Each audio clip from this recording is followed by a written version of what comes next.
coronavirus disease is now spreading within counties in Kenya, from person to person through contact with droplets when an infected person speaks, coughs or sneezes, or through touching contaminated surfaces and objects.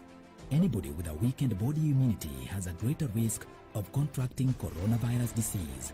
People living with pre-existing medical conditions such as HIV, cancer, TB, diabetes among others must adhere to their treatment to strengthen immunity and therefore should ensure they have a constant supply of necessary medicines. Contact your clinic or health facility for information on how to access treatment. Help others within your network to access adequate supply of essential medicines. Ensure that you remain connected with your local networks for any support and follow the medical guidelines provided by your health facility to prevent coronavirus. Remember to stay updated with information on coronavirus using only trusted reliable channels. For more information on COVID-19, call 719 or dial *719#. COVID-19 is preventable. Protect yourself, your family, and the community. This message has been brought to you by the Government of Kenya and its partners.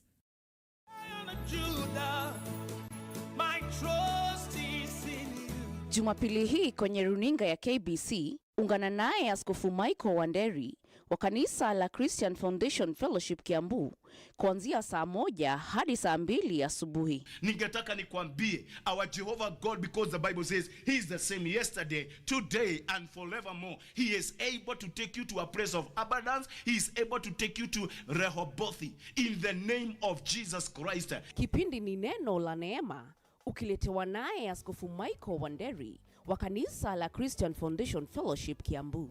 Usikose.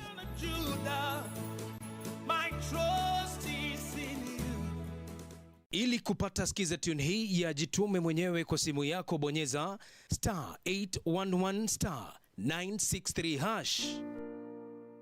Unavyojikakamua kupata ufanisi, ndivyo utakavyofurahi baada ya kufanikiwa. Usisubiri kusukumwa na mtu, jitume mwenyewe. Ili kupata skiza tune hii, bonyeza *811 *963#, *811 *963#. Haya! Mtumishi! Ni wewe? Ni mimi. Ulitoa pikipiki? Mulitani sitaomoka. Ni yako? Hii nduti ni yangu. Niliwahi pale Quickbit. Quickbit? Quickbit imekuja kusaidia wananchi kama sisi. Nilinunua 399 shillings. Juu nilikuwa the lowest unique bidder. 399 shillings? Quickbit shilingi moja unaweza nunua pizza. Shilingi 2 unaweza nunua microwave. Shilingi 5 unaweza nunua hata gari. So tupeleke huko hata mtu aendi huko. Jiunga na Quickbit ni rahisi. Enda kwenye M-Pesa, bonyeza paybill kisha weka business number 4032353. Kwenye account weka kodi ya bidhaa unayotaka na bidi yako ya chini zaidi. Kwa mfano TV 16. Kisha weka shilingi 20 tu kama idadi yako. Weka bidi yako pia kwenye www.quickbit.co.ke. Kumbuka, bidi ya chini zaidi ya kipekee ndio hununua. Quickbit, bidhaa bora kwa bei ya chini.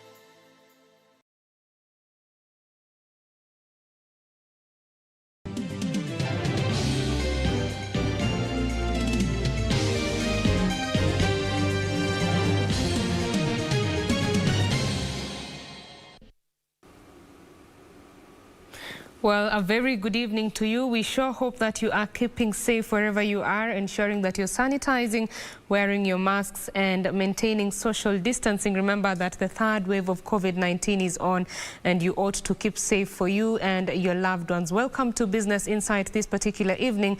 We shall be bringing you the details of the latest in the COVID-19 pandemic, as well as a 4-part series that we kickstart today on matters teenage pregnancies, just the struggles that teenage mothers go through in picking up the pieces of their lives and how they are moving forward. All that is coming up, as well as the latest in business, including why you shall be paying more when you're transacting on mobile banking. My name is Betty Kiptum. Welcome to the bulletin. Let's have the highlights. The measures that we have imposed are not my measures. These are measures that have been brought to us by those who have the knowledge, the professionals. Opening? No way. President Kenyatta rules out bending the lockdown slammed on Nairobi and 4 other counties until the infection rates go down. Uhuru Raila day out, a sneak peek at the ultramodern Green Park Matatu terminus with a hospital, supermarket and police station. And the bane of teenage pregnancies, the struggles of teenage mothers as they juggle between raising their babies and picking up the pieces of what is left of their lives.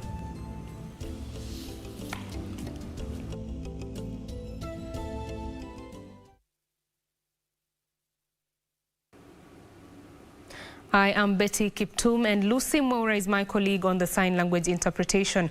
We kickstart the bulletin now. President Uhuru Kenyatta has maintained that lifting of the partial lockdown will depend on how the country will manage to flatten the COVID-19 infection rate. At the same time, President Uhuru was categorical that the government has not locked down the economy, indicating that affected sectors will be cushioned through case-by-case basis.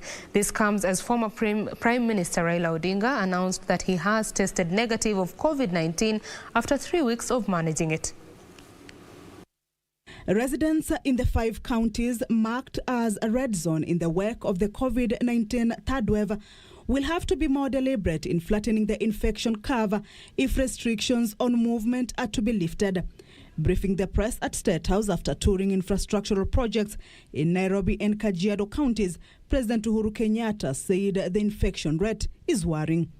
When will we be able to get to an infection rate that has gone to a high of almost 27% in those counties that I've mentioned, back down to below 5%. In apparent response to public outcry over the enhanced prevention protocols, Uhuru said the move was informed by an assessment of the obtaining situation. In fact, if we had gone by their extreme measures, they had wanted us to lock down the whole country. We had to come down to tell them we also have an economy, we also have livelihoods, which we must consider. The head of state was, however, categorical that the government has not locked the economy and that measures to cushion individuals in the affected sectors are underway. Yes, so we have a problem in the hospitality sector. We possibly also will have a problem in the entertainment sector, and we will look to see how we can work together to support some of these sectors. But that will have to be on an issue-by-issue basis, because it's not, when you talk tax, you talk about the whole country. You're not talking about a section of the country. So we will have to look at whatever measures that we can take that can specifically apply to within those particular counties. During the tour, Uhuru was accompanied by former Prime Minister Raila Odinga, who said he has tested negative for COVID-19 after 3 weeks of managing it. When I went back, actually I was in a regime of a mixture, more of herbal drugs that I was able to receive. And that's what I've been using. And secondly, I've been steaming a lot in the evenings. Raila, however, called on the government to ensure those affected are cushioned. Tena kuna eneo zingine za uchumi ambayo watu wanaumia kabisa. Na mimi najua kwamba serikali itajaribu kusaidia wale wengine ili waweze kumudu shida wakati huu kama sasa. The duo has at the same time assured Kenyans that the vaccination exercise will not be hampered in any way, with those getting the first jab guaranteed of getting the second one. A week after President Uhuru Kenyatta announced the new containment measures, the head of state maintains that the buck stops with every Kenyan to ensure that the COVID-19 infection rate is flattened. Kamchemenza, for Channel 1 News, Nairobi. Now, President Uhuru Kenyatta has commissioned the 4.2-kilometer access road connecting the Nairobi Inland Container Depot and the Southern Bypass near Wilson Airport. The head of state, who was accompanied by former Prime Minister Raila Odinga on a day-long tour of development projects, affirmed the government's commitment to addressing the perennial traffic congestion in the capital city. On Thursday, President Uhuru Kenyatta, alongside former Prime Minister Raila Odinga, opened up new roads and affirmed government's commitment to decongest Nairobi City. Despite the fact that we are going through a very difficult period, work is still going on. Kazi inaendelea. And that's why I asked my brother also to accompany me today. In a day-long tour of development projects within the capital, the duo commissioned the 4.2-kilometer access road connecting the Nairobi Inland Container Depot and the Southern Bypass near Wilson Airport, with President Kenyatta saying it will ease the flow of traffic on Mombasa Road. All traffic now moving from ICD will be able to go through seamlessly, and a proper connection between Mombasa Road and the bypass. And that is why this road was built, basically to ease congestion and to help our people in their movement. Miradi ya barabara zimekuwa sana katika roho yangu. Sisi tulianza kazi hii wakati ile, na nina furaha kuona kama hii kazi inaendelezwa kikamilifu na serikali sasa hivi. From the Southern Bypass, President Kenyatta and Odinga drove to Kajiado County, where they opened the 42-kilometer Ngong, Kiseri and Isinya and the 42-kilometer Kajiado Imaroro roads. President Kenyatta said the two roads will help open up Kajiado County for rapid economic development. By locking down and saying people take care of themselves, we are still allowing room for our economy to continue performing.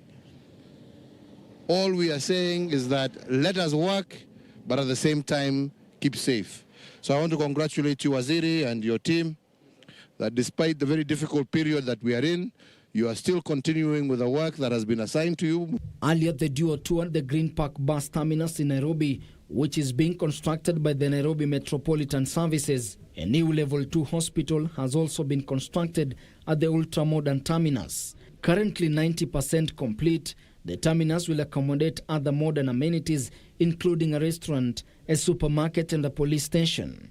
It is here that President and Odinga were briefed on the automation and digitization of the bus park. The head of state was also updated on ongoing construction of 24 hospitals across the city by the Nairobi Metropolitan Services to decongest Kenyatta National Hospital and guarantee Nairobi residents enhanced access to quality healthcare services. Ben Chumba, reporting for Channel 1 News. To COVID matters now, the Ministry of Health has announced that 263 cases of adverse effects after administration of the COVID-19 vaccine have been reported in the country, with 7 cases requiring urgent medical intervention. This as the government expects 2.5 million more doses of the Oxford AstraZeneca vaccine next month to boost the second phase of vaccination. On Thursday, Kenya recorded 984 new COVID-19 infections, with 14 deaths reported over a period of 24 hours. The Ministry of Health says the Kenya Pharmacy and Poisons Board is investigating 7 suspected severe cases of patient reactions to the Oxford AstraZeneca vaccine.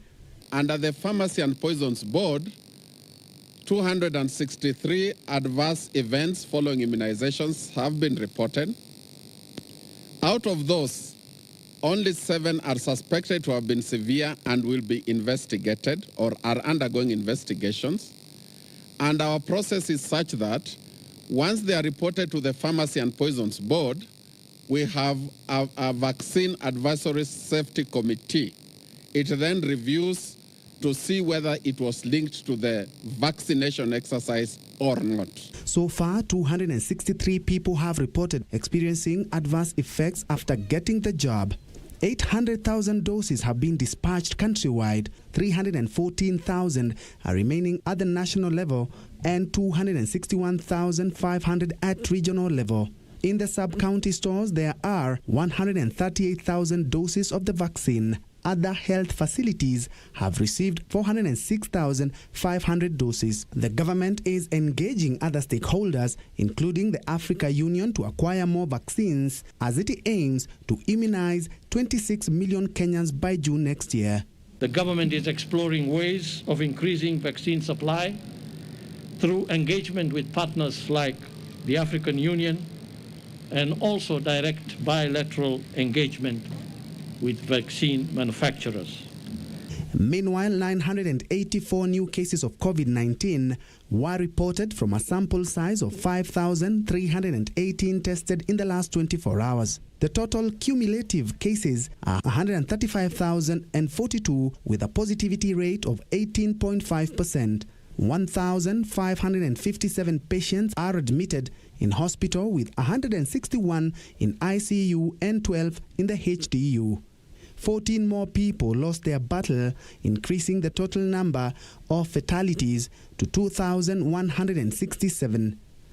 210 patients have recovered, bringing the total recoveries to 90,586. Nairobi still leads with the number of daily infections at 483, followed by Kiambu with 73 cases, Machakos 61, Uasin Gishu 46, and Nyeri 36 cases. For Channel 1 News, I'm Ben Troy Njue. The Inspector General of Police, Hilary Mutyambai, has announced strict security measures ahead of the long Easter holiday. Mutyambai says 33 roadblocks have been erected in all major roads leading into and out of the zoned area of Nairobi, Kiambu, Machakos, Kajiado and Nakuru counties, and will be manned day and night to ensure total compliance. Hours before the Easter festive season officially begins, Inspector General of Police Hilary Mutyambai has reiterated cessation of movement orders in zoned counties of Nairobi, Kajiado, Machakos, Kiambu and Nakuru will not be relaxed. We are aware that many people will be traveling to different destinations across the country.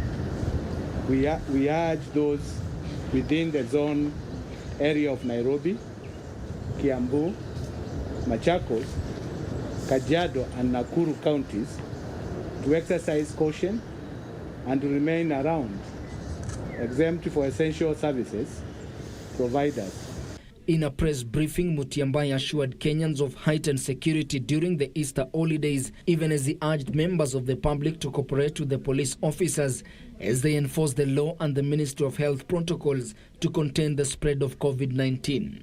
We have erected 33 roadblocks on all major roads leading into and out of the zoned area. These roadblocks will be manned day and night to ensure total compliance of non-movement into and out of the zoned area. The Inspector General further called on Kenyans to report suspicious incidents to the police, saying National Police Service officers will remain alert to respond to any distress call during the festive season. As we speak, the Commissioner General of Prison, who is with me here, has released not less than 3,000 officers to augment the National Police officers in ensuring that the citizens go through this festive season in a secure and peaceful environment. This will be the second consecutive Easter holiday the country will spend under partial lockdown and strict adherence to the COVID-19 protocols. Ben Chumba, reporting for Channel 1 News. And counties are still ill-equipped to deal with the COVID-19 pandemic, whose third wave is currently rocking the country. The Council of Governors says delayed release of funds from the National Treasury continues to disrupt service delivery at the county level, further scuttling efforts to contain the spread of coronavirus. According to the Council of Governors Chair Martin Wambora, 4.6 billion shillings grant from World Bank geared towards devolution will now be used for interventions to contain the pandemic. In continued efforts to contain the third wave of COVID-19 in the country, the Council of Governors is now calling for collaboration between the public, national and county governments.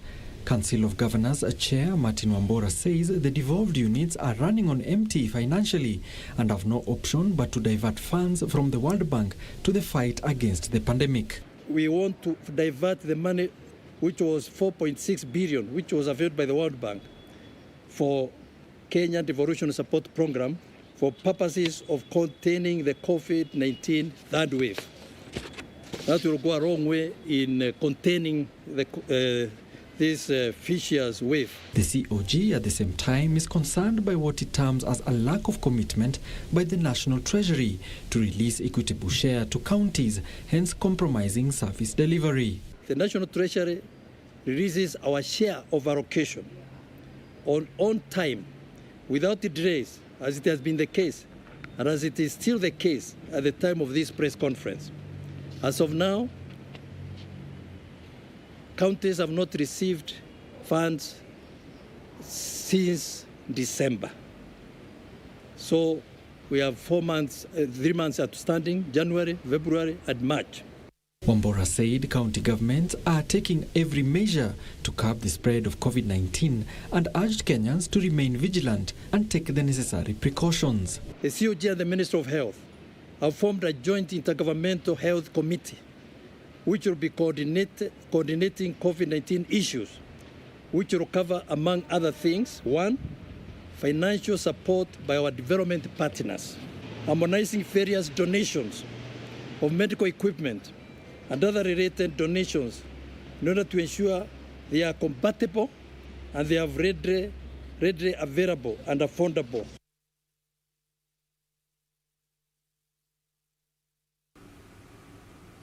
Elsewhere, the government has warned Kenyans living in low-lying areas to move to safer grounds. The government says the country, mainly in the highland areas and western region, will be receiving above-average rainfall, which might cause flooding and mudslides. In the meantime, it is urging farmers to take advantage of the rains to produce food to feed the nation. The government is now warning those living in lowland and flood-prone areas to move to safer areas as the country will experience above-average rainfall. Kenyans who live in areas that are perennially threatened by floods such as Nyando, Nyatike, Budalangi, and Tana River to consider moving to safer grounds during heavy rainfall so that there are no disasters. We are also aware that there have been rising lake waters, particularly lakes in the Rift Valley. And because of the rains, these lakes are likely to continue rising. And therefore, Kenyans who are living near these lakes are also advised to consider moving to safer grounds when rains begin to pound. The government spokesperson Cyrus Oguna, in the meantime, is urging Kenyans to take advantage of the long rains and produce for the nation, saying the government has provided subsidized fertilizers across the country. The farmers in areas that will be experiencing heavy rainfall to make early preparations for planting. The availability of subsidized seeds, fertilizers, and a wide range of farm inputs to increase small-scale farm productivity. This program targets over 1.4 million small-scale farmers in 47 counties. As we approach the rainy season, the government has urged people living in flood-prone regions to move to higher grounds in order to avoid disasters. Reporting for Channel 1 News from Nairobi County, I'm Ruth Wamboi. The Center for Policy and Research wants the government to create friendly policies that will attract foreign students to Kenya. The center says the country's institutions of higher learning have a huge untapped potential to attract foreign students who can provide the much-needed revenue in such institutions. The Center for Policy and Research wants the government to help scale up enrollment of foreign students to Kenyan universities. The center says Kenya's institution of higher learning have a huge potential to attract foreign students and help generate revenues for the institutions. I have challenged the universities to raise enough money not to depend on exchequers. So we are only extending to them one possibility. It is small. It may not account to much in the books, but it will go a long way in creating that independence that universities ought to have. The center says the country education sectors should help universities in the country get into international partnership on research and teaching. It has challenged Kenyan university to set up research centers in order to attract international funding. Foreign students, that was a source of revenue. So we are saying, with these universities of ours that are starved, anything that can bring in revenue should be something worth engaging on. Currently, the country has about 5,700 foreign students in different institutions in the country, which the Center for Policy and Research says can be increased fivefold. Certainly, there's room for adding these numbers, and I must add, we must also quickly add that the numbers may be more. There are many people in this country who are not Kenyan. Murang'a County government is appealing for more doses of COVID-19 AstraZeneca vaccine as the initial allocation of 9,500 has run out following increased demand. The county executive member for health, Joseph Mbai, says demand increased after the list of people who can receive the jab was revised to include those over the age of 65. These and more in our stories, in our roundup of the county news. Counties have started running out of the COVID-19 vaccine after the list of people who can receive the jab was revised to include those over the age of 65. Murang'a County, which is reporting a huge turnout of those requiring the vaccine, has reported a shortage of doses. Hii tusisumbuane na mtu kwa sababu saa hii ile maneno mimi naona kule hospitali na vile wagonjwa wanakuja, sitaki mtu aendelee kukaa kiholela holela na aache kufuata sheria zile tunasema ili aambukize wale wengine. The county government urges the Ministry of Health to consider another round of supply to counties. Separately, residents in Mombasa have been assured of their safety ahead of the Easter holiday celebrations. The Kenya Maritime Authority has established a multi-agency team to ensure safety for all Kenyans. KMA Director General Robert Njoe called on residents to strictly adhere to COVID-19 health protocols while aboard any vessel in a move to curb the spread of the deadly virus. And this multi-agency team will continuously also reach out on two issues. One, intensifying patrols to ensure Kenyans are safe. And number two, that Kenyans those who are in the waters and those who are entering the waters, to enforce that, please, if you are to go in water as a Kenyan in a boat, please wear a life jacket. In Machakos County, the county woman rep Joyce Kamene has begun a program that will see teenage mothers and underage pregnant girls receive a monthly stipend of 2,000 shillings per month in the next 3 months to cushion them from the economic impact of COVID-19. According to county reports, over 4,000 pregnancies among teens were reported between 2019 and 2021. Elsewhere, over 200 Juakali Hutsons in Kutus, Kirinyaga County can now breathe a sigh of relief after the government, through the National Government Affirmative Action Fund, began the construction of sheds at a cost of 6 million shillings. The Juakali Hutsons welcomed the move, saying it will go a long way in protecting them from harsh climatic patterns. Wakati mvua inanyesha kidogo, kazi inasimama. Lakini sasa mandamu amesikia kilio sa vijana hii. Hawa wanajua kali wanapofanya kazi, hawajisaidii tu wao wenyewe, bali kazi yao ikijengeka, wakiweza kuimprove na kukuza kazi zao, wataweza kupea vijana wengi zaidi nafasi za ajira. Finally, property of unknown value was reduced to ashes after a fierce fire gutted down a residential house at the sprawling Kiamaina slums in the outskirts of Nyahururu town. Nothing was salvaged from the fire, which rendered 2 families homeless. Investigations have been launched to establish the cause of the fire. Kuja kwa njia ya haraka sana, haikujulikana mapema, maana nyumba ilikuwa moja na hakukuwa na watu katika ile plot. Tulikuwa kazini wakati tulikuwa kazi mtaani, na wakati tumekuja hapa tumejaribu kusaidiana.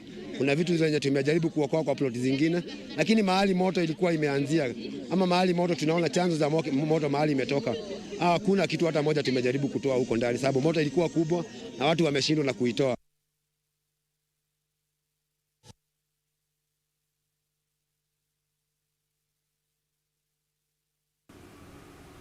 Now, they are children with babies, teenage mothers they are referred to. In many cases, they are forced to drop out of school to embark on uncertain future, one with limited opportunities. Safin Acheng Oma takes us into the world of teenage mothers struggling to juggle between raising their babies and picking up the pieces of what is left of their lives. This is the first of a 4-part series, The Bane of Teen Pregnancy.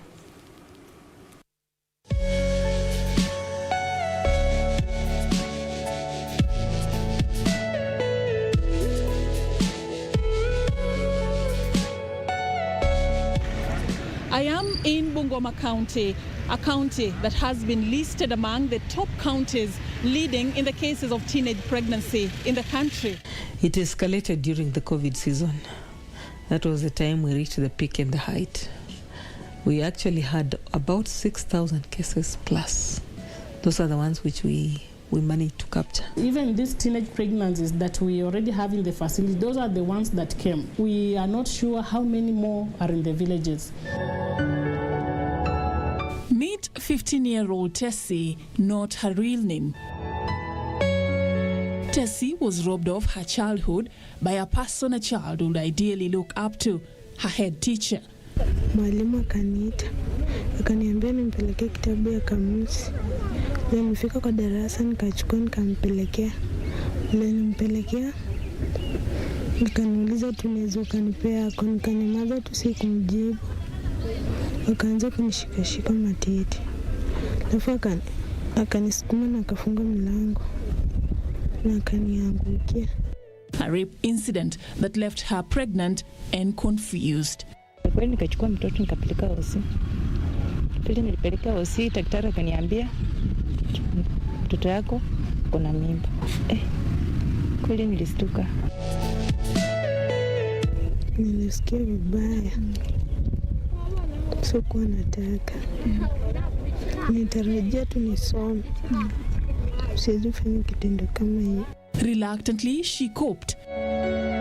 As if the pain of being defiled was not enough, Tessie lost her baby in unclear circumstances 4 days after birth.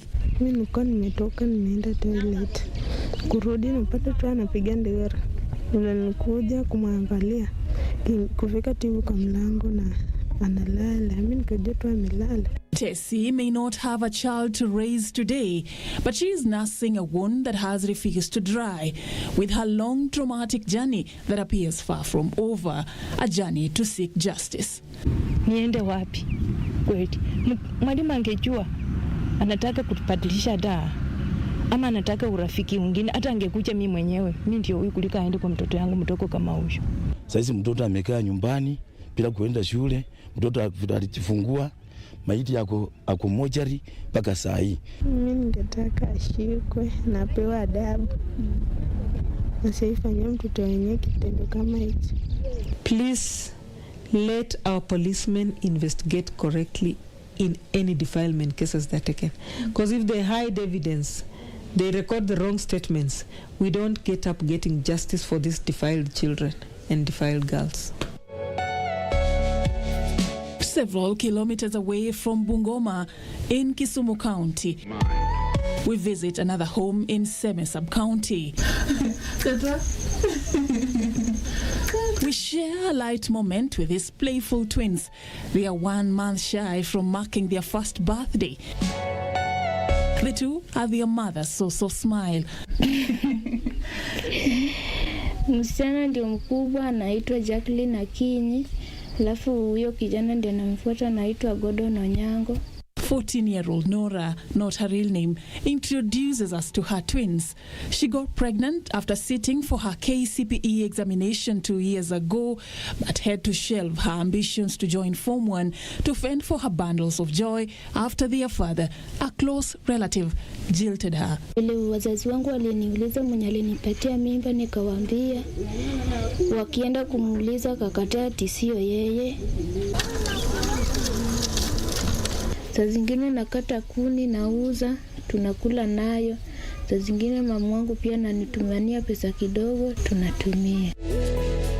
She says it's a burden she wouldn't wish for any young girl.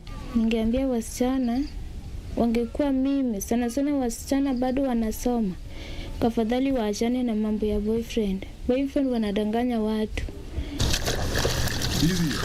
At a nearby homestead, we meet Becky, not her real name. She has just put her son to sleep.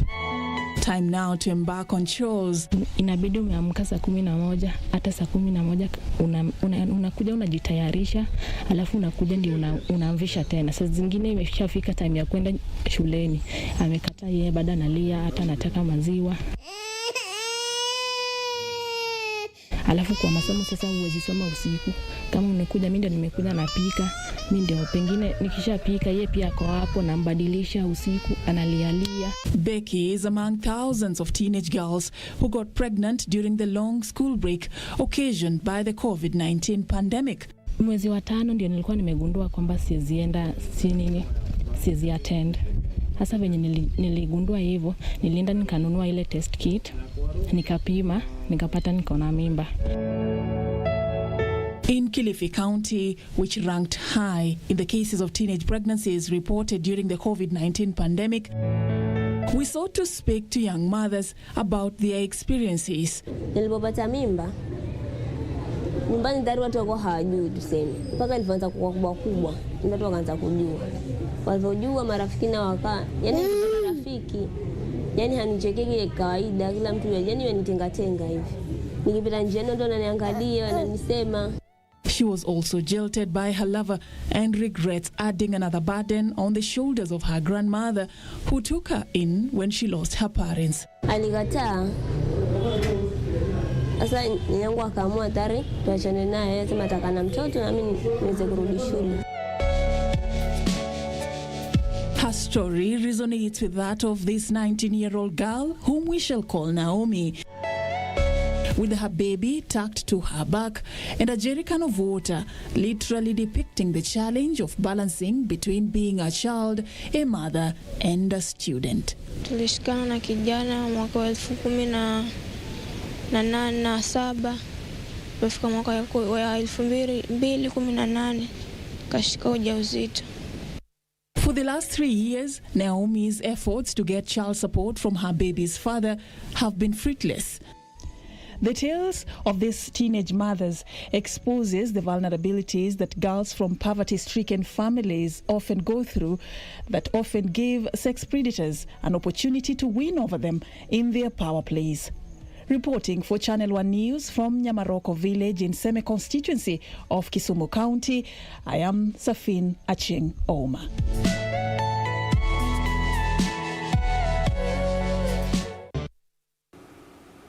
Quite some pertinent issues that need to be discussed. The second part of that series will be coming to you tomorrow during the 9 p.m. bulletin. Be sure to stay tuned for that. For now, we take a quick break here on Business Insight.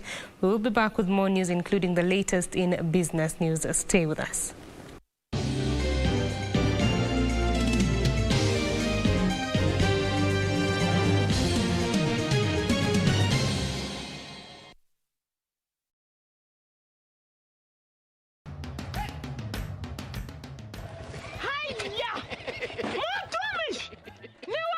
Ni mimi. Ulitoa pikipiki? Mulitani sitaomoka. Ni yako. Hii nduti ni yangu. Niliwahi pale Quickbit. Quickbit? Quickbit imekuja kusaidia wananchi kama sisi. Nilinunua 399 shillings. Nilikuwa the lowest unique bidder. 199 shillings. Quickbit shilingi moja unaweza nunua pizza. Shilingi 2 unaweza nunua microwave. Shilingi 5 unaweza nunua hata gari. Sio tupeleke huko hata mtu aende huko. Jiunga na Quickbit ni rahisi. Enda kwenye M-Pesa, bonyeza paybill kisha weka business number 4032353. Kwenye account weka kodi ya bidhaa unayotaka na bidi yako ya chini zaidi. Kwa mfano TV 16. Kisha weka shilingi 20 tu kama idadi yako. Weka bidi yako pia kwenye www.quickbit.co.ke. Kumbuka, bidi ya chini zaidi ya kipekee ndio ununua. Quickbit, bidhaa bora kwa bei ya chini. Next on. Unywaji wa pombe kupindukia. Bebe. Pablo. Bebe. Pablo. Uni nani? Bebe. Hai. Jamani, Adaka. Umepikia watoto? Acha nipite tafadhali. Nyumba yako ni pombe, watoto wako pombe. Moro. Hili nini buda? Oni lawama nini?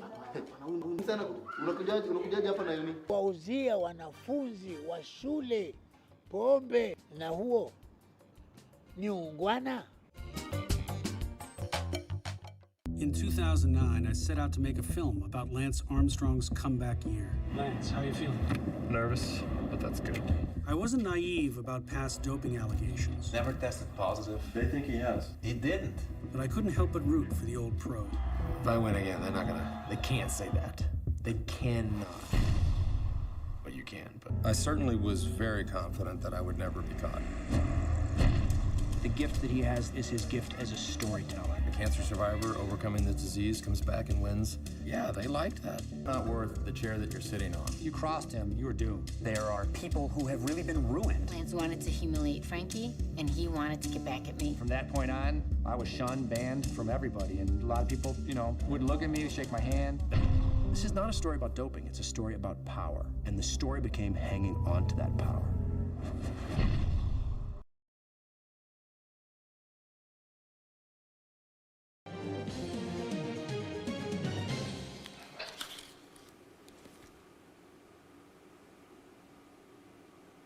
Welcome back. You are watching Business Insight. Let's do the business news now. Kenyans will resume paying charges for transactions above 100 shillings on mobile banking platforms linked to the SACCOs. The Central Bank of Kenya says resumption of the charges is driven by a recurring concern that the viability of these services may be adversely affected in the current price regime, given the inability to cover the underlying costs. The suspension of mobile banking transfer charges were part of Central Bank's emergency measures put in place in March last year to encourage Kenyans to embrace the use of mobile money instead of cash to contain the spread of COVID-19. Now, customers will have to pay to transact through mobile banking platforms following the resumption of charges. In a statement, the Central Bank says it is essential to end the waiver as a high dependence of SACCOs on the mobile banking platform risks crumbling the services as underlying costs cannot be covered. This is a significant risk for SACCOs and their extensive membership due to the lack of alternatives to connect to the mobile money ecosystem. The resumption of charges will provide space to increase the connection options for SACCOs.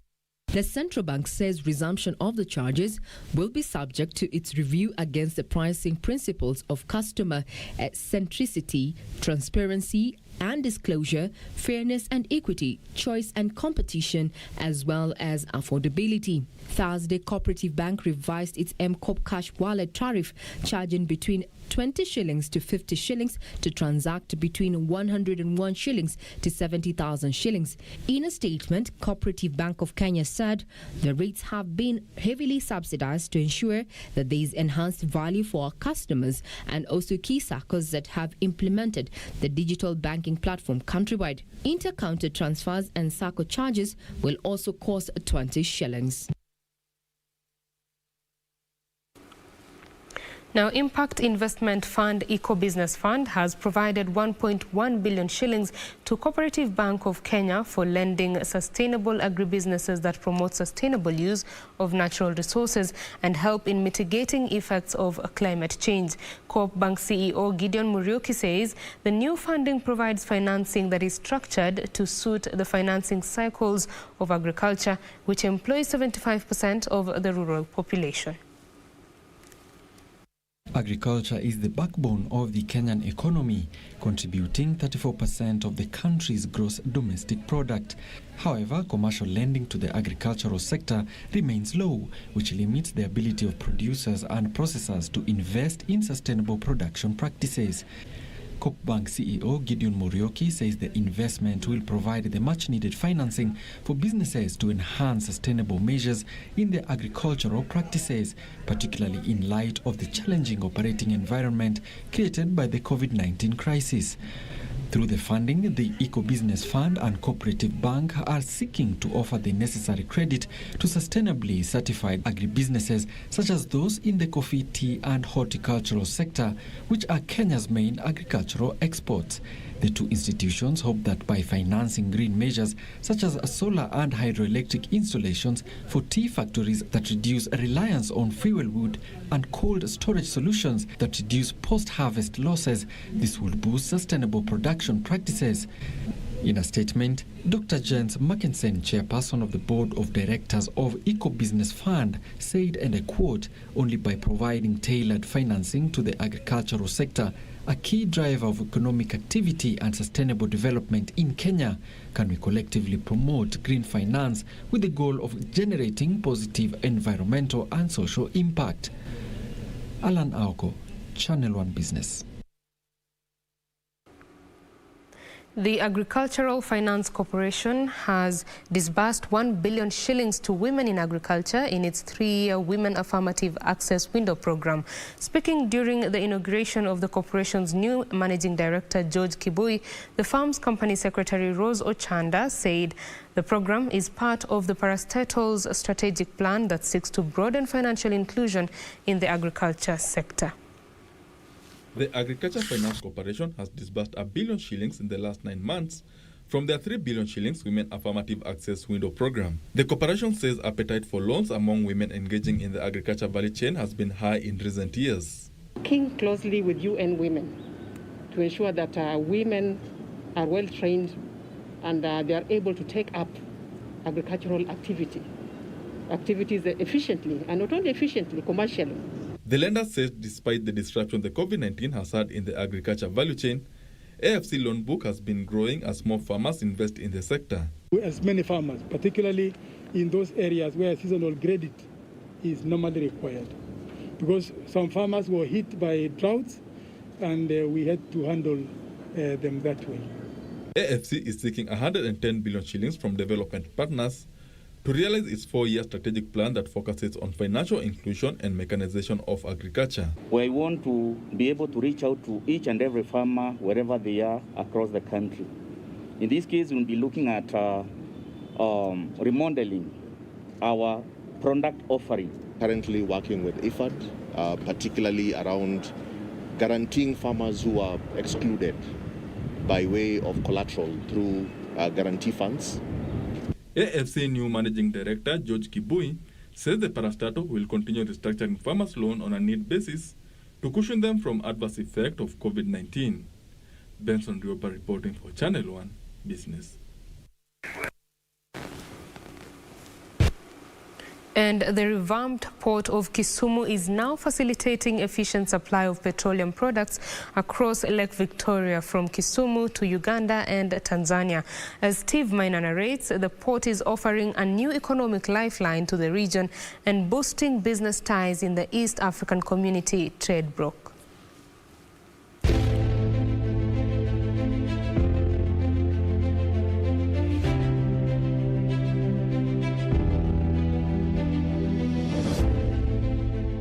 The refurbished 700 million shilling Kisumu port is a key facility on the shores of Lake Victoria, which interlinks Mwanza, Musoma, and Bukoba in Tanzania, as well as Entebbe, Port Bell, and Jinja in Uganda.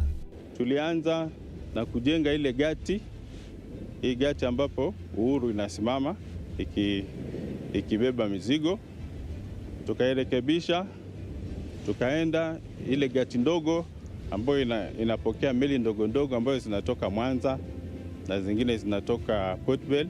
Kisumu Port is a multimodal regional gateway that was designed to support bulk fuel exportation, thereby reducing traffic on Kenyan roads. 2 Kenya Pipeline Company facilities in Eldoret and Kisumu, with storage capacities of 48 million litres and 45 million litres respectively, are now supporting the Kisumu port. Hii ikiwa port inajengwa sasa, watu watataka fanya kazi na sisi to ensure that hii port iko efficient at the end of the day. Tutaongeza mizigo kwenda hizi nchi hizo hazina bahari. The refurbished Kisumu port resumed fuel exports to Uganda in December 2019 with the first consignment of 22 wagons loaded with 894,000 litres of diesel on MV Uhuru sailing off. Kama safari moja itachukua lita milioni 1, hayo ni malori mangapi? Malori karibu 35 ambayo yatachukua wiki nzima labda kufika kule Uganda, lakini inachukua masaa 17 peke yake na itarudi hapa ili ichukue lita zingine milioni 1. Since then, MV Uhuru has done several commercial trips to Port Bell and Jinja, transporting more than 21 million litres of fuel. Hivi sasa meli hii ya MV Uhuru imeenda safari 26. Na hizo safari 26 imebeba lita milioni 21.3. Hizo lita milioni 21.3 zisingewezekana kama si kwa mtindo huu. On average, Uganda imports 85 million litres of fuel annually, with the demand growing at 7% yearly. Uganda remains Kenya's top market for imported petroleum products. The Kenya Pipeline Company is counting on the Kisumu port and the 1.7 billion shilling Kisumu oil jetty to boost fuel exports to East and Central African countries. The investment in the port and rail facilities in Kisumu are part of the government's plan to boost trade, create jobs and wealth for Kenyans. Reporting for Channel 1 Business, my name is Steve Maina. And Kenya Power has involved its board to look into possible loss of funds due to mismanagement at the utility farm. Kenya Power Director for Audit Sachen Gudka says holding the management accountable will help the farm seal revenue leakages in its transformation strategy. In the year ending June 30th, 2020, Kenya Power posted a net loss of 939 million shillings, indicating that the company was hemorrhaging funds not only from COVID-19 misfortunes, but also from operational challenges. With regard to the issue of mismanagement and also what is the root cause of losing funds, we are addressing this in a systemic manner, also holding management accountable, and the board will be pretty heavily involved in driving the strategy to prevent further leakages and mismanagement by the management team. This emerged during the company's 99th annual general meeting held virtually, where officials pledged a turnaround strategy to improve sales and revenue. Our short-term priority is to stabilize the company's cash position in order to provide it with a platform for recovery and growth. We are well on the way to realizing this short-term goal through a combination of paying close attention to costs, including sealing loopholes that facilitate financial hemorrhage, improving revenue collection, and working to improve service delivery. Officials say they are intensifying the crackdown on illegal electricity connections, enhancing inspections, and rolling out smart meters in its drive to plug revenue shortfalls. Currently, 6,818 out of 7,802 large power customers are on smart meters. We have also extended the project to SMEs with an initial target of 55,000 customers. In the year ended June 2020, Kenya Power connected 500,397 customers, largely through the last mile connectivity project, raising its customer base by 7.2% to 7.57 million. Alan Auko, Channel 1 Business. Medical insurance company AAR saw its 2020 full-year profit reduce 55% to 234 million shillings in what the underwriter attributes to a surge of claims from the COVID-19 pandemic. The company's revenue also registered a 3% decline to 5.68 billion shillings. AAR Insurance announced a 55% decline in profits, which is attributed to the current health crisis brought about by the coronavirus, accounting for a surge in medical claims. The underwriter paid close to 200 million shillings in COVID-19 claims in 2020. AAR Insurance Kenya Managing Director Nixon Shigoli says the current health crisis has had a harsh financial impact on health insurers. Despite gross written premiums declining 3% to 5.68 billion shillings, net earned premiums grew 19.7% to 3.7 billion shillings. Total income also increased to 14.6% to 4.56 From billion the revenue shillings. perspective was around 3% below the previous period because of the environment, because revenue dipped slightly. But the benefit came from claims, despite the fact that we paid for claims for COVID cases up to a tune of just about 200 million. So the balancing effect of claims being paying COVID claims and the other normal claims reducing helped us. Also in terms of working from home, because most of our staff, 80% were working from home, a lot of the expenses were also minimized. AAR Insurance is banking on accelerated digitization of operations to improve efficiency and drive growth of its business. Meanwhile, UAP Insurance Kenya saw its 2020 full-year pre-tax profit dip 42% to 720 million shillings, mainly driven by poor performance from equities.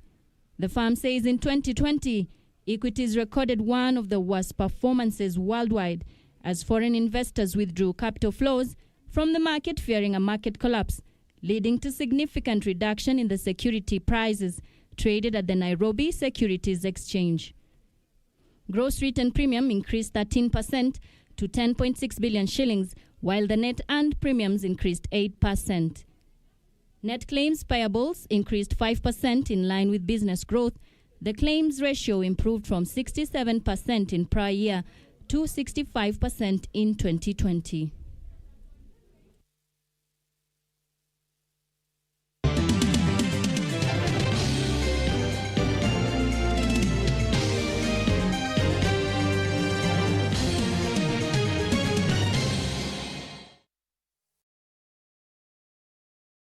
Ili kupata skiza tune hii lazima nishike kwa simu yako, bonyeza *811 *962 hash. Lazima nishike mapema. Nisiposhika hii simu mapema utakasirika. Unajua mimi nikiwa mtu ya marathon najua niko na experience kabisa. Niko na experience. If you don't hurry, you will not break the record. Okay, wacha nishike hii simu.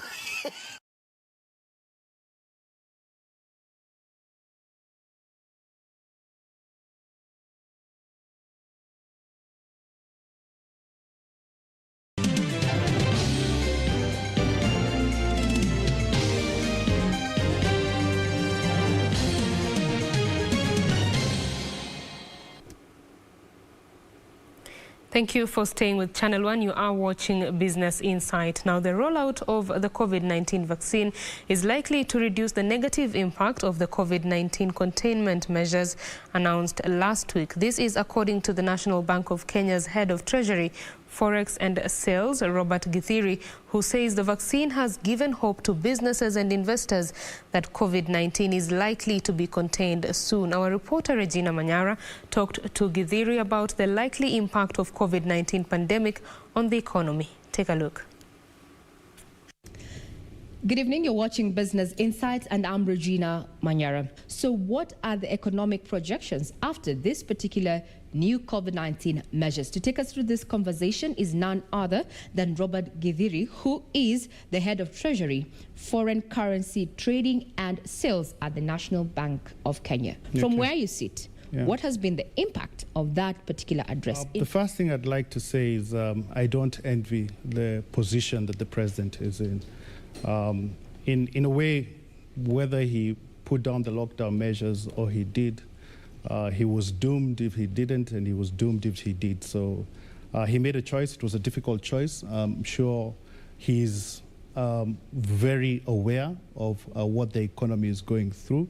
And we as individual citizens, not even as bankers, understand the pain that the country is going through. And so it wasn't an easy decision for the president to make. So I really sympathize with Kenyans and also with the leadership. So in terms of outlook, we are of the opinion that given that it's 1 year since the pandemic was declared, and things don't seem to be turning around in terms of bringing this pandemic to a close, I think the one thing in terms of outlook that is clear is that uncertainty will be with us for the foreseeable future. I know that foreseeable future was probably end of last year. There was a lot of hope with the introduction of the vaccines that this would come in and bring the pandemic to a close and we'll be able to go back to business, back to normal life. However, that is not the case. We now have the third wave. We're having various variants of the virus. We are seeing with the third wave an increase in infections, increase in hospitalizations, as well as, unfortunately, deaths. And as we've been hearing across social media, previously the pandemic was out there, but now we are hearing certain names being mentioned, public figures, and that message is hitting home like it hasn't before. So we are concerned. The economic outlook is not good. I think the MPC, the Monetary Policy Committee of the Central Bank, met yesterday, and in their outlook, they also indicated that the economy and business conditions are highly uncertain. So we maintain that view in line with the central bank. But just to give our customers that additional hope is that we are saying we are also cautiously optimistic because we are seeing some green shoots beginning to appear in certain sectors of the economy. But broadly, there are there's a lot of uncertainty. There is uncertainty and there is concern, and it is it's based on facts, so we can't run away from it. Whilst we are cautious, we are also optimistic. Yes. Now let's address those concerns on, assessment as a banker. Which areas, or rather, which sectors are, receiving the short end of the stick? Okay. Again, following from the restriction in movements, the close down in the 5 counties. Number one is the entertainment industry, hotels. Tourism, of course, has been on a down low given international travel. We are not seeing tourism coming back very soon. Even with the vaccinations being rolled out, there are still concerns that tourism will not pick up as quickly as anticipated. So that's number one. Number two, in terms of the negative hit, would be the micro, small and medium enterprises. That sector, based on just the capital adequacy that they have, are not able to go for a long duration of time without sales.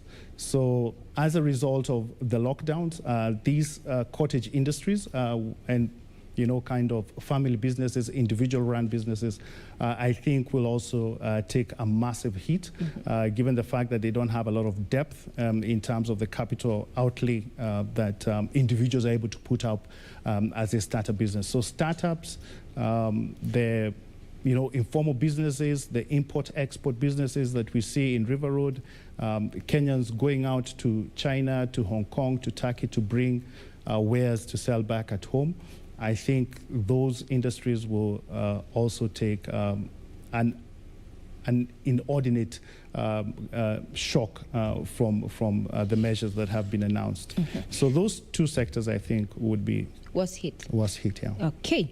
What interventions then are commercial banks ready to roll out in light of this new development? Now, I'm not in a position to be able to state exactly what the central bank will do, but the central bank has been at the fore. And the governor has been very clear in terms of his commitment to ensure that the economy is on sound footing, that we are seeing sufficient liquidity in the market, that there is support and there's a transmission mechanism where banks are able to on-lend the funds that they have to the productive sectors of the economy. So there's that commitment, and that commitment continues to be there. However, just because the emergency measures that were declared by the central bank last year have expired does not mean that the commercial banks, especially National Bank, does not mean that we are not willing to listen to our customers. We're operating in this environment. We know exactly what our customers are going through. We appreciate the economic difficulties and the adverse nature of this pandemic. So we are willing to listen. Our relationship with our customers is not a short-term partnership. It's something we look at as a long-term partnership where we endeavor to help our customers to succeed, and in that way, we as National Bank will also succeed. So we are, I think the message that we want to send out clearly is that we are open and we are willing to listen. Just because the emergency measures have expired doesn't mean we will not listen. Foreign currency trading. How are we performing, and how then has that reflected onto us as Kenyans? All right, fine. Let me take the issue of inflation first. There will be a pickup in inflation in the short term, but over the long run, and which is the main concern, I think, for central bank and for economists and for bankers as ourselves, in the long run, that inflation will come down. By the end of the year, we were trading at around 110, which is where we currently are. So again, we need to look at this vis-a-vis other emerging market currencies, look at our brothers and sisters, Tanzania, Uganda, Rwanda, Burundi, and we're seeing the currencies move in a similar direction. So this is not something that's peculiar to Kenya in terms of the depreciation. It's something that we've seen globally. We've seen an exit towards the end of last year as a result of the pandemic. Equities were down, so foreign investors pulling out of their portfolios. So there was an outflow as these investors bought dollars, and that probably informs the reason why we did see that pickup in the rate, the depreciation in the Kenya shilling. And the good news now is that we have seen that stability from last year into this year, and the markets are very stable. When we look at the demand and supply side, both appear evenly matched, and our outlook is very positive for the Kenya shilling going forward. We are positive that we will see stability, which is something that is very key on the FX side for businesses. Now let's look at the commodity price index. What is your take on that, on a current trajectory? So on commodities, I think the key commodity for us would be refined oil, which constitutes about 20-25% of our import bill. So we no longer import crude. All that comes through is the refined product, what they call the white product. So that continues to take about 20-25% of total imports. In terms of the way the industry is organized through the open tender system, that is absolutely predictable in terms of what the demand for dollars is going to be in the market. Working with oil marketing companies to be able to see what their demand for the month is as they place their orders through the OTS. We're able to foretell very clearly, and we're able to meet that demand as it comes through. So in terms of the commodity index and commodity prices getting out of hand, we continue to monitor the price of crude oil on a daily basis just to ensure that we're able to advise our oil marketing companies what kind of positions or hedges they need to take out to be able to meet their future demand and supply. Now, as we look towards recovery, there's been a lot of talk, especially as you mentioned, or rather alluded to earlier in the beginning of this conversation. We had talk, with the rollout of the vaccine, the country working towards recovery. Riding the third wave, from where you sit, should we adjust our, recovery timelines then? That's a good question. In this way, we have all, me included, been expecting this pandemic to come to an end.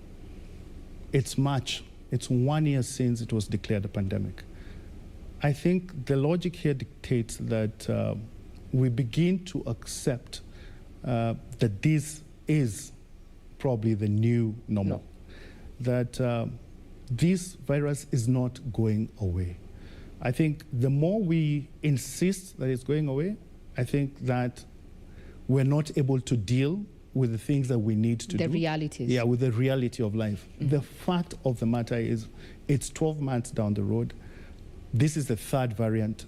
Who knows whether there's going to be a 10th variant? I'm not here to... Did you say 10th variant? I'm not here to spread doom and gloom. But I'm just saying that probably this is the new way of life. The good news is that we have vaccines. The government has, with the United Nations, African Union, been able to organize, like 1 million doses of the vaccine. The vaccine is available.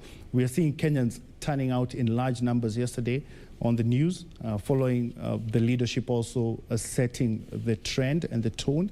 So we're seeing people coming out, going for the vaccinations. We're also seeing the African Union negotiating with Johnson & Johnson, and I think they've negotiated for 400 million vaccine doses, which should be expected third quarter. It's a bit far out, but again, we just need to be cognizant of the fact that there's a lot of demand for this vaccine right now. So there is some good news. There is some light at the end of the tunnel. It's not all doom and gloom. So we are hopeful, but I think, like with everything, the first step towards a recovery is to accept the situation that we are in. Acceptance and adjustment. And then once the acceptance is there, then we'll be able to move on. Yes. Now, you've mentioned about, the reactions. What would you say have been the reactions to the rollout of the vaccine? Looking at it at a macro point of view, have you seen markets reacting to this? Yes. I think if you look at it globally, I think starting off with the UK, which has been picked up as a model in terms of how they have rolled out the vaccine, as opposed to the European Union, where there was a bit of delay in terms of ordering. So the UK was very fast to the game. They placed their orders with all the major pharmaceutical companies, and there was a contractual obligation for those companies to deliver to the UK. So as a result of that, we don't have sufficient vaccines in the European Union where they're being manufactured. So there's been that push and pull between the UK and the EU. But the good news is that the UK has set the trend for anybody who wants to follow. The rollout has been very successful, and as a result of that, hospitalizations, severe illness and deaths have decreased drastically. They've also had a severe lockdown. I mean, what we're calling a lockdown here in Kenya is nowhere near to the lockdown that we've seen in the UK. So the UK lockdown has been extreme, but it has paid off. The economy is much bigger and more resilient than ours, so we really can't do a like comparison. Now, let's look at the Nairobi Bourse, and as far as trading is concerned, in light of the vaccine roll. Have there been major changes, or rather reactions, to the rollout of the vaccine yet? I would say marginal. There has been a marginal improvement, and that is expected, given the lows that we are coming from. We have seen, like I mentioned earlier, the dip last year as foreign investors sold their portfolios and moved away to more stable markets and safer asset classes like gold, which hit $2,000 an ounce. But now there's a slight recovery coming through. We are seeing a bit of activity beginning to pick up. The major indices are also registering, marginal growth, which is good because it's consistent marginal growth on a month-to-month basis, and that for the country, the equity market usually is a pointer in terms of recovery.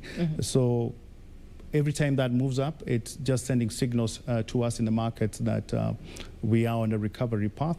However, that could turn around at any time. Like I said, the markets are absolutely uncertain. Very uncertain. Now, let's look at lessons that you have learned over the 1 year in as far as, industries are concerned. You mentioned shoots, or rather lessons, positives of COVID-19. Go ahead.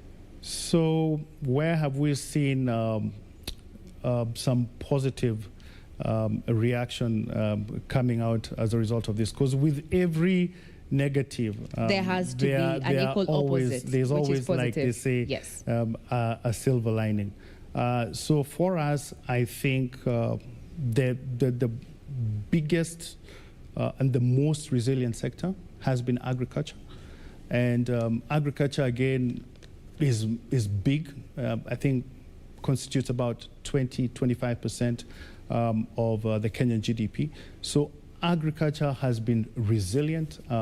We have been fortunate enough to have some good weather throughout the last 1 year during the pandemic. So in terms of food supply, that has been consistent. Food prices have been stable across the country. So food inflation has not kicked in. Fuel inflation has because of what has happened in the international market. But food has been available. And on top of that, when we look at some of our key exports like tea, I think, again, referring to the MPC data that came out yesterday, we saw tea exports were up about 8%. Horticulture exports up about 3% month on month between Jan and Feb. So there's a good picture coming out from the agricultural sector, and we have no reason to doubt that that will continue. So that's a major positive.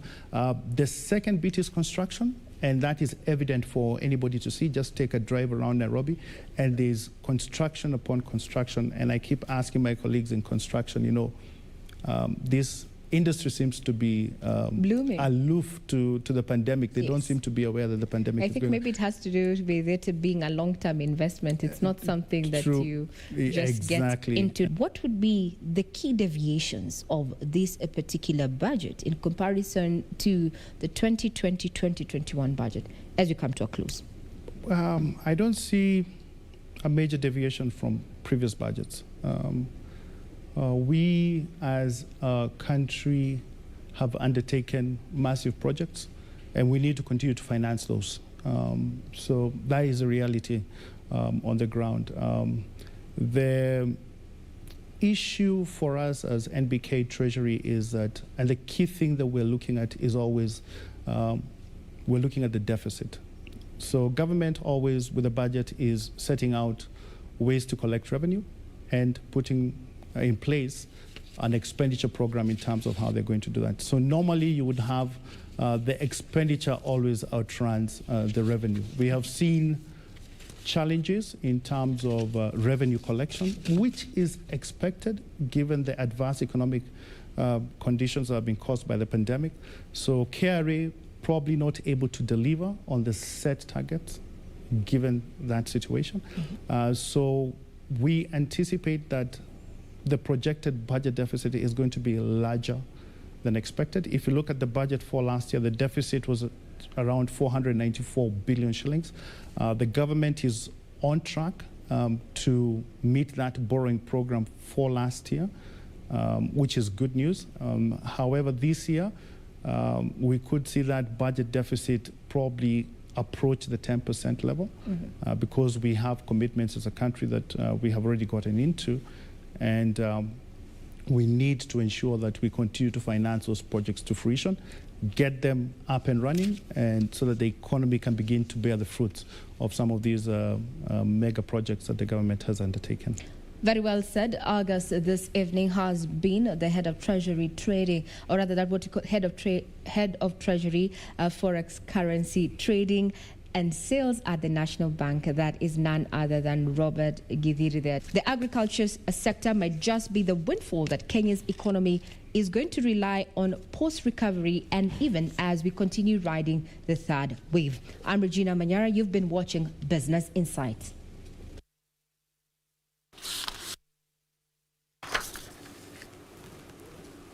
Many thanks, Regina, for that interview. We now move to international business, where U.S. President Joe Biden has called for trillions in spending aimed at reigniting America's economic growth by upgrading its crumbling infrastructure and tackling climate change.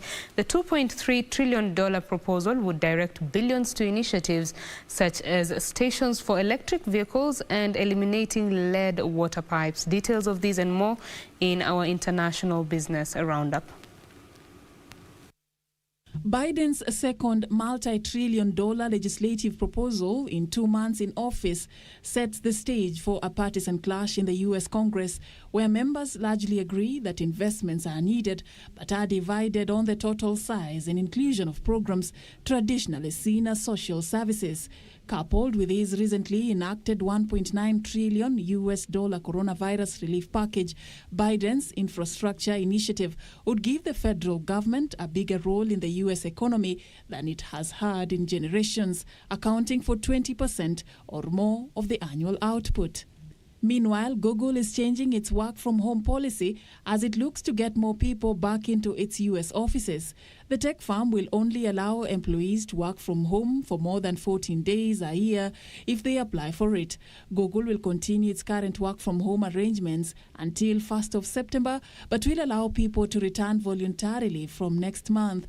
The tech giant was one of the first companies to offer working from home when the pandemic struck last year. Finally, copper prices fell on Thursday, hit by subdued factory activity growth in top consumer China last month, while a supply threat in Chile being averted after largest producer Codelco struck a labor deal. 3-month copper on the London Metal Exchange fell 0.5% to $8,742 a ton, while the most traded May copper contract on the Shanghai Futures Exchange declined 0.3% to $9,950.27 a ton.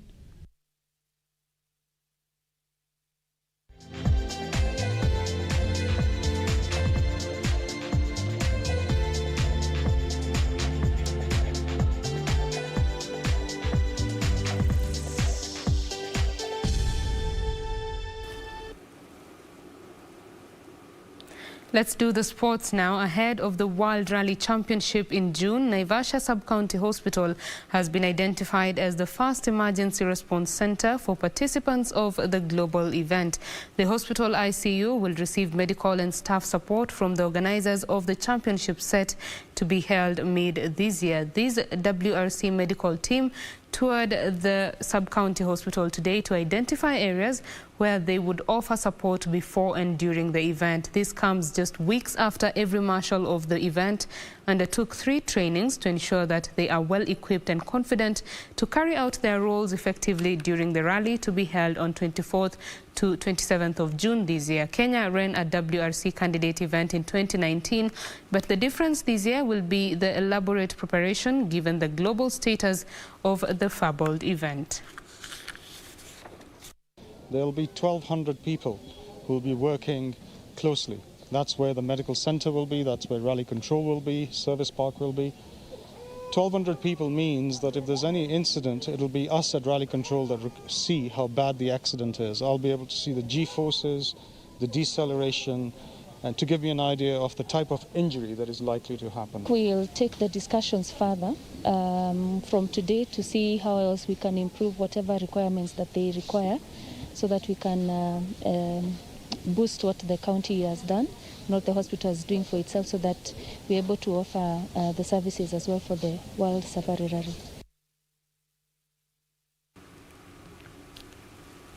And the International Paralympic Committee will allow 10 sports to undertake classification in Tokyo prior to the rearranged Paralympics. The IPC has temporarily suspended its policy banning classification at the Games because of the number of athletes needing to be classified with limited opportunities to do so beforehand because of the COVID-19 pandemic. Classification determines which para-athletes are eligible to compete in a sport and groups them into classes based on their level of impairment. Among the 10 sports for which the IPC is now planning classification in in Tokyo are athletics, canoeing, cycling, judo, rowing, sitting, volleyball and swimming. The other 12 sports on the Tokyo program have been deemed to have sufficient classification opportunities in place for any athletes requiring it. The Paralympics are scheduled to take place from 24th August to September 5th in Japan.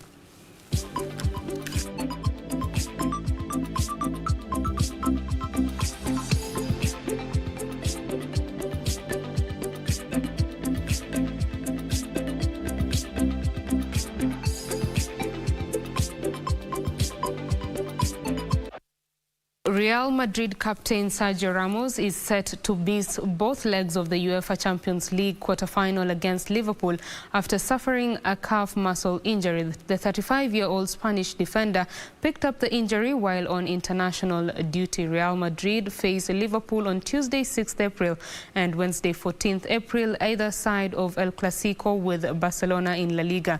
Real are at home for the first leg against Liverpool on Tuesday. Ramos will be remembered by Liverpool fans after being responsible for Mohamed Salah's shoulder injury in the 2018 final in Kiev. The Egyptian was forced off the pitch after 30 minutes with the score at 0-0 in Kiev in 2018 after being hauled to the ground by Ramos, an incident which resulted in a shoulder injury. Salah had earlier said that he was not out to revenge the incident this season. The Reds went on to lose the final 3-1, although they returned 12 months later to lift a 6th European Cup in Madrid against Tottenham, with Salah opening the scoring in the final. And going to bring some new energy. Oh, there's a shot. Oh, he drops it. It's Gareth Bale again, and it's a howler from Karius. 2 goalkeeping errors tonight. Now, Harry Maguire's late winner made it a maximum 9 points from 3 World Cup 2022 qualifiers for England as they overcame Poland 2-1 at Wembley last night. North Macedonia stunned 4-time world champions Germany 2-1, while Italy and France struggled to record 2-0 and 1-0 wins over Lithuania and Bosnia-Herzegovina, respectively. There were a total of 15 World Cup qualifier matches played last night. Harry Maguire's late winner made it a maximum 9 points from 3 World Cup 2022 qualifiers for England as they defeated Poland 2-1 at Wembley last night. Poland presented a much sterner test than the formalities against San Marino and Albania, and it looked like England would have to settle for a point until Maguire struck 5 minutes from time. Harry Kane scored his 34th international goal from the penalty spot in the 19th minute to give England the lead, before Poland, who were without injured Robert Lewandowski, levelled through Jakub Moder in the 58th minute. Delivery to the far post, Stones heads it down, Maguire is there! And England are back in front with a thumping goal from Harry Maguire just when they needed it most. It's another late goal for England. Meanwhile, Italy continued their 100% start to a World Cup qualifying campaign as Stefano Sensi and Ciro Immobile sealed a 2-0 win over Lithuania. With main rival Switzerland not in action last night, Roberto Mancini's side capitalized to take a 3-point lead at the top of Group C.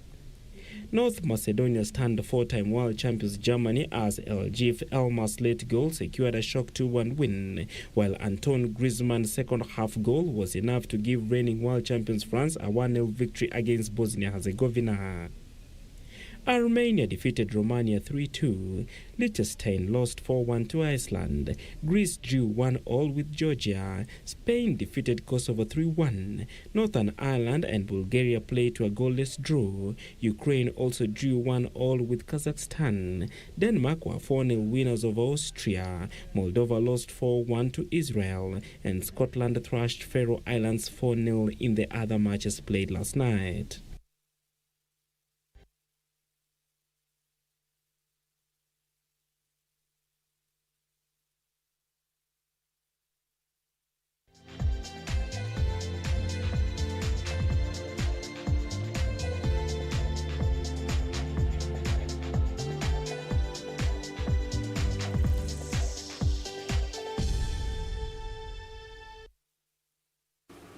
Well, it is on that sporty note that we bring Business Insight to a close this particular evening. Many thanks for your valued company. We do appreciate you for watching. My name is Betty Kiptum, and Lucy Maura has been my colleague, or rather is my colleague, on the sign language interpretation. We leave you in the able hands of Irene Muchuma Odem, who shall be bringing you the latest in the weather world. Have yourself a good night.